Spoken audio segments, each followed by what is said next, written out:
What's the best way to determine if a worldview is actually true? There are a few major methods people rely on, but they don't all do the same thing. Most approaches fall into three categories. First, logical consistency, empirical evidence, and lived experience. Second, deeper analytical criteria like coherence, explanatory power, and simplicity. And third, newer approaches that evaluate entire systems across multiple domains. The first method is the most common. Does the worldview contradict itself? Does it match reality? Can it actually be lived out?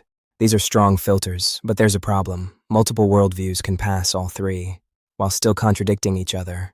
So people move to a stronger method. They look at coherence. Does the system fit together? Explanatory power. How much does it explain? Simplicity. Is it efficient?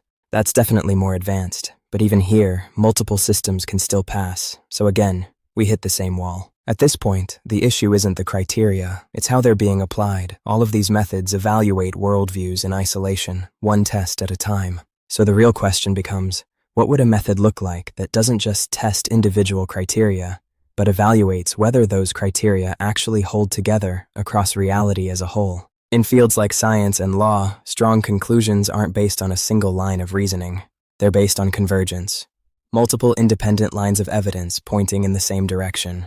Applied to worldviews, that means asking, do independent domains, like prediction, anomalies, knowledge, history, and experience, all align with the same conclusion? Or do they start to break apart under pressure? That's the idea behind Convergent Epistemology, implemented through the Worldview Evaluation Protocol, or WEP. It doesn't replace the other methods.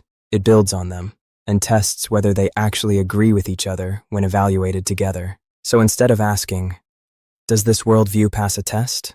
The question becomes, which one holds together best when everything is considered at once? If you want to explore this further, I break this down in more detail on the channel, and you can actually run these comparisons yourself. Take two worldviews, apply the same structure, and see what happens. That's where it gets interesting.